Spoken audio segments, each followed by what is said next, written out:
Hello everyone and welcome back to my B&B Everyday YouTube channel. I hope you guys are having a wonderful day. Before we start, please hit the subscribe button and give this video a thumbs up. At Bill's place, Liam lies unconscious on the bottom, while at Forrester, Steffy and Ridge bandy his unpredictable relationship with his father. She states that her partner will always be an important person in her life. Ridge can't understand why Liam has a relationship with Bill, father or not. Steffy complains that his poisonous pater let a psycho out of captivity. She announces she's going to talk to Bill. She needs to stand up for Liam. At Bill's place, Liam comes to and struggles to get up off the bottom. He leans on a president as he stands unsteadily, rubbing the reverse of his head. He realizes he's bleeding. He lurches toward the door and manages to get outside, where he collapses again and hits his head on the doorstep. At the precipice house, Finn hollers at Kelly to get ready as her father will be there in about an hour. He picks up his phone and textbooks a memorial to Steffy that Liam is coming by to hang out with his son. Finn wonders why Steffy isn't texting him back as Kelly emerges from the other room. She sent stay to see her pater. They're going to the climbing spa. Getting to spend time with mommy and daddy is my fave. Finn knows that. He tells her they love her and nothing will ever change that. At Bill's place, Steffy discovers Liam unconscious and riots. Liam? Oh my God. She frenetically calls 911 and begs them to accelerate. She's told not to move him until the paramedics arrive. At Brooke's place, she sends a voice memo thanking Katie for holding off on the hope for the unborn release. She flashes to her grand battle with her son. At Forrester, Ridge is packing a box in the office when Brooke comes by. She tells him she and Carter are thankful to still be working there. Ridge notes he eventually did the right thing and there's always a place for her there. Brooke's chuffed that he calls her Logan, but she wants him to drink her son back to Forrester as well. Ridge demurs that she tried to steal his life's work. Brooke says she's devastated and feels everyone's betrayed her, including me. She asks if he has any compassion for her son. Any mercy at all? Ridge understands Brooke loves her son. He does too. Brooke says what Steffy's doing isn't right. She's making it particular. Ridge says it's particular she tried to take her company down. It's her birthright. Brooke demurs that he should make the same deal with Hope as he did with Carter. He tells her Hope doesn't suppose she did anything wrong. Brooke hates what this has done, especially to the two of them. I miss you so much. Don't you miss me? At Il Giardino, Deacon tells Hope she should stay there. He's got her back always. Cleric knows she has issues with Sheila, but he'll take care of everything and get her and Beth all set up. Hope thanks him. He says what Steffy, Ridge, and Carter did wasn't fair. Cleric wanders off and Hope pulls out her phone. She reads a textbook from Brooke asking her to come home. Cleric reappears and complains about Carter not putting her first. He's not surprised the Joe stayed at Forrester. He's been trying to get their blessing for times. Hope feels they manipulated him. She allowed. Carter loved her and believed him when he said he'd support her. And do'n't indeed get me started on Mama. Cleric asks why Brooke's still at Forrester after how they treated her. Hope says Ridge. She chose all the Forresters over her own son. Deacon's sorry. Hope says she wants her to come home, but she doesn't understand that home doesn't feel like it used to presently. Hope is glad she has Cleric to turn to. She feels she's lost everything. Cleric urges her to give herself a break. She's been through so important with Carter, Thomas, and Liam. Show yourself some grace. She deserves it further than anyone he knows. Hope admits she's been thinking of Liam recently. They really did partake some beautiful times together. And he's an amazing father to Beth and Kelly. The one constant in her life has always been Liam, who truly is an amazing man. At the precipice house, Kelly tells Finn she allowed. Her mama and pater would be there by now. Finn isn't sure what's keeping them. Kelly tells Finn the daddy/son cotillion is coming up. Finn says Liam will be thrilled. Nothing would keep him from going to that with her. Kelly can't stay. At the sanitarium, Liam is wheeled in with a possible brain bleed. Steffy pleads with Dr. Buckingham to do commodity. Please. I can't lose him. Steffy follows Grace into the ER, where she's asking Liam questions. Do you know where you are? What happened to you? Did notoriety to this to you? Liam doesn't respond and Steffy asks why he's unresponsive.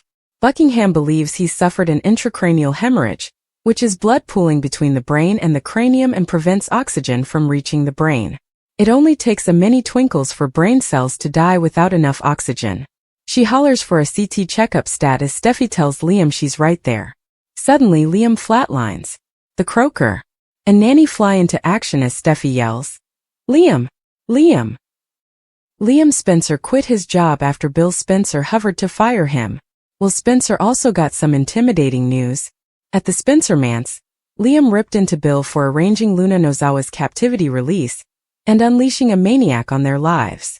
The fact that Bill didn't indeed consider Steffy Forrester in all this rankled Liam. Bill angrily tried to shut down this argument, but Liam had a lot to get off his casket. After Liam talked about how different they were and how reckless Bill was being, he refused to accept his pater's conduct regarding Luna. Bill ordered Liam to do what he was told since Liam worked for him. Liam assumed Bill was hanging to fire him and refocused out that it'd be tough as he blazoned that he quit. Meanwhile, Luna decided it was stylish if she spoke with Elektra Forrester alone, so Sheila Sharp joined Deacon Sharp at the eatery and heeded to his enterprises regarding Hope Logan. That gave Elektra a chance to stand her ground against Luna, who got a warning to stay down from Elektra and Will. Elektra claimed Will wasn't interested in Luna, who wondered why she was being annoyed by his jealous gal if that was the case. Luna refocused out that she was free due to whatever she wanted thanks to Will's pater. Elektra made a vaticination about Luna landing back in captivity sooner or laterly, but she wanted Luna to keep her distance in the meantime and shoved her. Luna's eyes turned minatory as she advised Elektra to no way touch her again. Elektra eventually reiterated that Will wanted nothing to do with Luna, but Luna murmured that they'd see about that. Formerly she was alone. In the Forrester design office, Will opened up to Katie Logan about not being on the same runner with Elektra about whether to take the coming step in their relationship. Will also gave Katie updates on his earlier hassle with Luna, and shocked her by revealing that Luna came on to him. Once Elektra met back over with Will, he assured her that they'd stay until she was ready to take the coming step. Elektra ultimately admitted she brazened Luna and advised her to stay down, so Will was scarified over that concession. Back with Luna, she filled Sheila in on her showdown with Elektra, including how Elektra pushed her. Although Luna hadn't done anything to avenge yet, she suggested it was good that Elektra left when she did. At Brooke Logan's place, Hope had another argument with her since she felt like Carter Walton and her mama vended her out to the Forresters. Although Brooke acted like she could move Rich Forrester to bring Hope back to the company, Hope misdoubted that and didn't like how everything was always about Rich for her mama. Brooke formally again prompted Hope to see that her conduct regarding the preemption were wrong, especially now that Carter had seen the light. Still, Hope decided she demanded some air and headed to Il Giardino, where Cleric promised she could lean on him and pulled her into a clinch. Cleric will remain a strong source of support for Hope in the coming occurrences. Luna Nozawa hid from Deacon Sharp before making a secret affair offer to Will Spencer. At Il Giardino, Deacon went on a rant about Bill Spencer making sure Luna walked free. Will and Elektra Forrester were inversely nonplussed and outraged over Bill's conduct. In the apartment above the eatery, Luna called Sheila Sharp Grandma. So Sheila prompted her to say it again and was excited over their new bond. Sheila planned to find a place for Luna to live hard, so that they could make up for lost time. Luna assumed Deacon wouldn't be happy about this family development, but Sheila prompted Luna to let her handle him. When talk turned to chancing a hot Joe for Luna, she suggested that she'd formally set up one and beamed as she mentioned Will Spencer. Once Sheila heard Deacon coming, Luna hid in the other room. Sheila detracted Cleric with a make-a-stroll session, which gave Luna an occasion to slip out undetected.